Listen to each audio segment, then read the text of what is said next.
Hi everyone. SSC Vij में आप सबका स्वागत है। जैसा कि बहुत दिन के बाद मैं आज यूट्यूब पे वीडियो लेके आ रहा हूँ, फुल वीडियो, जिसका मकसद ये है कि मैं कुछ बताना चाहता हूँ। मैं इतने दिन से गायब कहाँ था, क्यों नहीं आ रहा था ऑनलाइन, तो लाइफ में मेरे क्या चल रहा था। तो बेसिकली लाइफ का तो मैं कुछ डिस्कस नहीं करूँगा यहाँ पर। मैं सिर्फ डिस्कस करने आया हूँ यूपीएसआई। यूपीएसआई जो एग्ज़ाम था मैंने उसको दिया, और उसको देने के बाद मेरी क्या फीलिंग्स हुई उसको मैं बताना चाहता हूँ। तो देखते हैं इसके बारे में थोड़ा सा। जैसे देखिए, सबसे पहले 18 जनवरी को क्या था, मेरा मेंस था सीजीएल का। ठीक है, 18 जनवरी को मैंने सीजीएल का मेंस अपना दिया। आफ्टर सीजीएल मेंस कंप्यूटर में मुझे डाउट था, मतलब था कि नहीं हो सकता है, क्योंकि कंप्यूटर बहुत ज़्यादा टफ आ गई थी। जो लोग सीजीएल दिए होंगे वो रिलेट कर सकते हैं। तो नंबर तो ठीक ठाक ही आए थे, मतलब शायद अगर कंप्यूटर में फेल ना होता तो मे बी चांसेस थे होने के। बट आफ्टर 18 मैं काफ़ी डीमोटिवेट हो गया। 30 तक, 27 28 को आंसर किया है सीजीएल का, 28 या 29 मान लो। फिर उसके बाद में 1 फरवरी से मैंने डिसाइड किया कि मैं अब यूपीएसआई करूँगा, क्योंकि और कोई ऑप्शन तो था नहीं। तो यूपीएसआई में मेरे पास बचे थे total 1 month, only on 1 month, 1 month, only 1 month. ठीक है, तो अब 1 मंथ और 14-15 दिन थे। फरवरी 28 की भी होती है तो क्या ही कर सकते हैं। फिर मैं क्या किया, मेरा मैथ्स और रीजनिंग तो अच्छा था ही, मैं फोकस किया ओनली ऑन सबसे ज़्यादा फोकस मैंने किया ओनली हिंदी एंड जीके, इन दो सब्जेक्ट पे फोकस किया बेसिकली। मैथ्स रीजनिंग को मैंने एज इट इज़ छोड़ दिया। ठीक है, अच्छा, अब मैंने जो प्रिपरेशन की कि मेरे मार्क्स में भी नंबर आने लग गए थे, 330 325 ऐसे आने लग गए थे। हम लोग का टारगेट ही हुआ करता था 130, 130 प्लस मुझे लग रहा था सेफ स्कोर है। बट एग्ज़ाम डे का एक्सपीरियंस मैं अब आपको बताना चाहता हूँ, देखते हैं। तो पेपर का जो लेवल था, जैसे मेरा 14 को सेकंड शिफ्ट में एग्ज़ाम था, 14 सेकंड शिफ्ट, 14 शिफ्ट 2। ठीक है, 14 शिफ्ट 2 में एग्ज़ाम था मेरा। तो 14 शिफ्ट फर्स्ट वाले बच्चे आने लगे, जब बाहर आए तो उनसे मेरी बात हुई तो मुझे पता चल गया पेपर नॉर्मल सा ही आ रहा है। मैथ रीजनिंग काफ़ी आसान आ रही है, मतलब इतना मैं सोचा नहीं था कि आसान आएगा। ठीक है, आसान आया। उसके बाद में फिर मतलब बच्चों का रिव्यू पता चल गया थोड़ा बहुत। अब वो लोग बाहर निकल रहे हैं, हमको इंटर करना है, तो बहुत ज़्यादा तो नॉलेज नहीं हो पाता कि हाँ क्या करना है क्या नहीं करना, लास्ट टाइम पे क्या ही पढ़ सकते हैं, कुछ नहीं था। बस सिर्फ माइंड मेकअप करके गया कि पेपर आसान आ रहा है। ठीक है, अब आसान का मतलब यूपीएसआई इतना भी आसान नहीं होना चाहिए, मतलब मेरे अंदर था ये। फिर मैं गया पेपर देने गया, तो जब मेरे पास पेपर आया तो मैंने देखा कि हिंदी उसकी, मतलब हिंदी में सिर्फ रचना जो है, रचना वो टफ थी। ठीक है, और रचना मेरा मतलब उतना तैयार भी नहीं था। ठीक है, मैं ऑनेस्टली बताऊं, रचना मेरा तैयार भी नहीं था बहुत ज़्यादा। तो हिंदी में मेरा क्या हुआ कि हिंदी में कुल मिला के मैंने अटेम्प्ट तो सारे ही करने थे, 40 अटेम्प्ट किए। और 40 अटेम्प्ट करने के बाद में फिर मैं हिंदी के बाद में मैं जीके में चला गया। जीके में भी मतलब मुझे पेपर बहुत टफ एवरप्ट सा नहीं लग रहा था, मतलब लग रहा था कि ठीक पेपर है, क्योंकि हिंदी जीके का लेवल मुझे यूपीएसआई लेवल ही लगा, बहुत आसान, बहुत टफ नहीं कह सकते हैं, मॉडरेट था, बहुत आसान भी नहीं कह सकते हैं। ठीक है, अच्छा, अब यहाँ से जब मैं जीके के बाद में जब मैं हाँ, ओएमआर भरने में भी मुझे पहले सेक्शन में, मतलब पहला सेक्शन क्या बोले, हिंदी और जीके करने में ही मुझे 45 मिनट्स लग गया अराउंड। अब मेरे पास बचे थे सिर्फ, आप जो भी समझ लीजिए, 1 घंटे 15 मिनट। अब उसमें मैथ्स रीजनिंग मुझे दोनों करने थे, लेकिन मैंने हाँ सर्कल फिल कर दिया था, मतलब गोले भर लिए थे। फिर मैंने क्या किया कि मैं मैथ्स और रीजनिंग करना स्टार्ट किया, तो मैंने मैथ्स के क्वेश्चन किए। फिर मैं देख रहा हूँ बहुत आसान लेवल है। फिर वहाँ आया मेरा ओवर कॉन्फिडेंस कि अरे यार मैं तो वन लाइनर क्वेश्चन उड़ा रहा हूँ, उड़ा रहा हूँ, उड़ा रहा हूँ। बट अब चलो ठीक है, मैंने किया। मुझे ओवर कॉन्फिडेंस जो भी था, मुझे तब तक तो पता नहीं था। मैंने मैथ्स भी 40 किए, रीजनिंग भी 40 किए। जब मैं सेंटर से बाहर निकला तो मुझे लग रहा था कि मेरा पेपर अच्छा हुआ, पर जब निकला तो सबका ही पेपर अच्छा हुआ था। अब दिक्कत तो तब आई कि जब सबका पेपर अच्छा हो गया तो फिर मुझे ये लगा कि अब देखते हैं।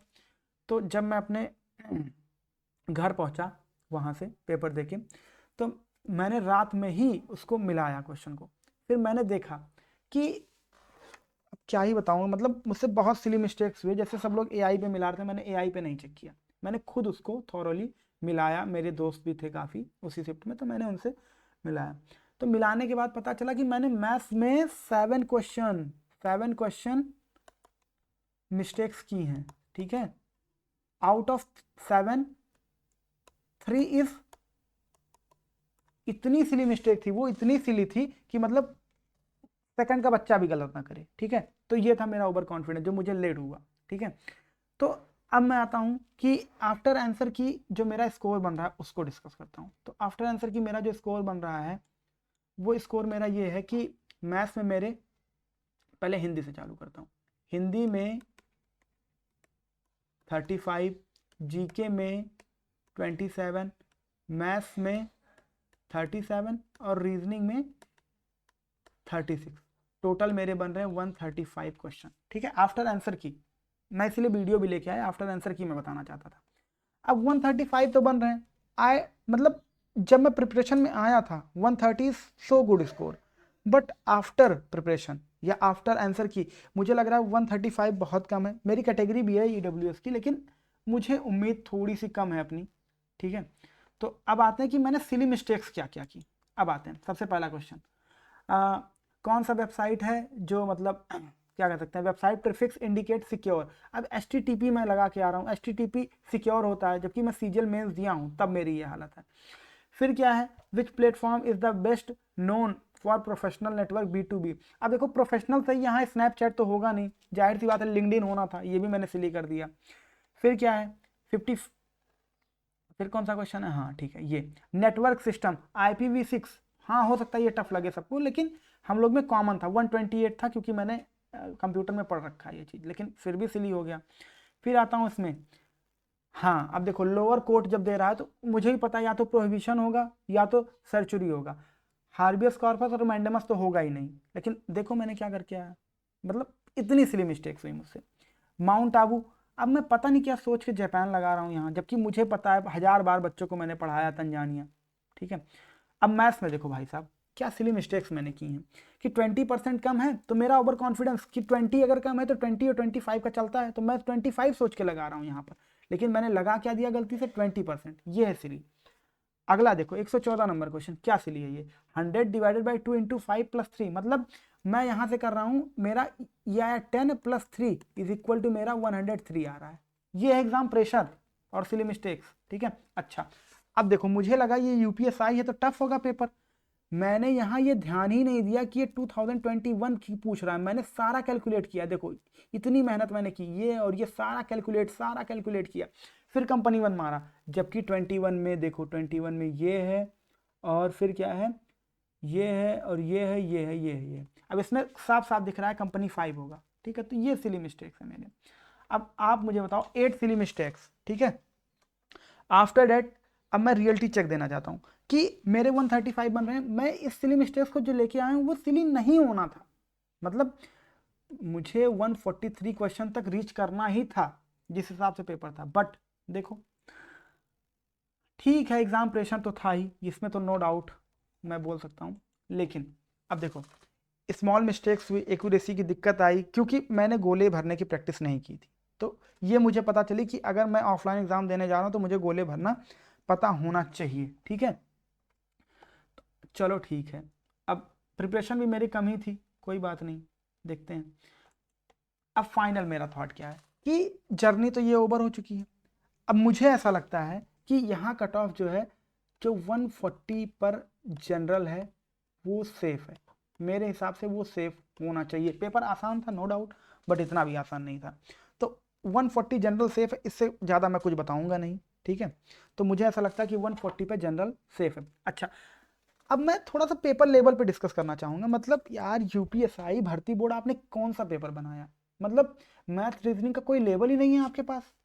मतलब जो बंदा पढ़ के गया है, मतलब मैं ये कह रहा हूँ कि 130 गुड स्कोर होता था, आज 130 सबके हैं, मतलब ये पेपर का लेवल है आपका।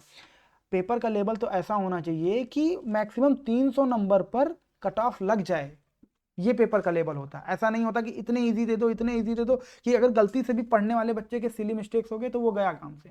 मैं ये रियलिटी बता रहा हूँ कि जितने नॉन डिजर्विंग स्टूडेंट हैं वो सिलेक्ट होंगे, जो डिजर्विंग है वो नहीं होंगे, क्योंकि उनके पास प्रेशर है। जो नॉन डिजर्विंग है उनको तो प्रेशर लेना नहीं था, उनसे सिली हुआ नहीं, हो गया जैसा भी करना था उनको। लेकिन जो डिजर्विंग थे वो प्रेशर में आके बहुत सिली मिस्टेक्स करके अब कुल मिला के उनका आ गया है 130 तक। अब 130 से 35 मान सकते हैं, 135। तो अब देखते हैं क्या होता है। पर अब हाँ, और मैं टीचर्स की भी बात भी करना चाहूँगा।